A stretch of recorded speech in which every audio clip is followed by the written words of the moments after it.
മഹാഭാരതത്തിൽ നിങ്ങൾ ധർമ്മവും കർമ്മയോഗവും പഠിപ്പിച്ചു. പക്ഷേ ഭക്തിയുടെ മഹത്വം നിങ്ങൾ പൂർണ്ണമായി പാടിയിട്ടില്ല. കലിയുഗത്തിൽ ഏറ്റവും എളുപ്പമായ വഴി ഭക്തിയാണ്. വാക്കുകൾ തെറ്റിയാലും ശ്രുതി തെറ്റിയാലും ഹൃദയത്തിൽ നിന്നുള്ള നാരായണ നാമസ്മരണം കൃപ ഉറപ്പാക്കുന്നു. അരുണിവള്ളിയിലുണ്ടാകുന്ന തീ പോലെ ഭക്തി മനുഷ്യന്റെ അകത്തെ അശുദ്ധികളെ പുറത്തു കൊണ്ടുവന്ന് ദഹിപ്പിക്കും. കർമ്മബന്ധനങ്ങൾ നശിക്കും. നാരദൻ തുടർന്നു. മഹാഭാരതം എഴുതുമ്പോൾ നിങ്ങൾ എല്ലാ കഥാപാത്രങ്ങളിലേക്കും പ്രവേശിച്ചു. അതുകൊണ്ട് നിങ്ങളുടെ മനസ്സ് പൂർണ്ണമായി നാരായണനിൽ ലയിച്ചിരുന്നില്ല. അതാണ് അപൂർണത. ഇനി നിങ്ങൾ ചെയ്യേണ്ടത് ഇതാണ്: നാരായണന്റെ വിശ്വരൂപം, അവതാരങ്ങൾ, വിഭൂതികൾ എല്ലാം പാടുക.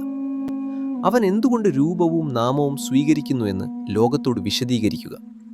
ധർമ്മം പാലിക്കാനാവാതെ പോയവനും പാപത്തിൽ വീണവനും ഹൃദയത്തിൽ സത്യമായ ഭക്തിയുണ്ടെങ്കിൽ അവൻ നാരായണൻ പ്രിയനാകും എന്ന സത്യം ലോകത്തെ പഠിപ്പിക്കുക. അവസാനമായി നാരദൻ പറഞ്ഞു. വ്യാസ, നിങ്ങൾ തന്നെ നാരായണന്റെ അവതാരമാണ്.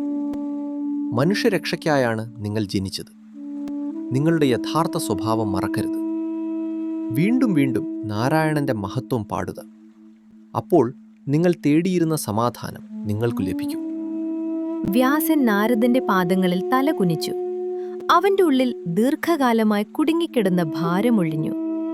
സരസ്വതി ഒഴുകിക്കൊണ്ടിരുന്നു. സന്ധ്യ അസ്തമിച്ചു. വ്യാസന്റെ ഹൃദയത്തിൽ ആദ്യമായി ശാന്തി ഉദിച്ചു.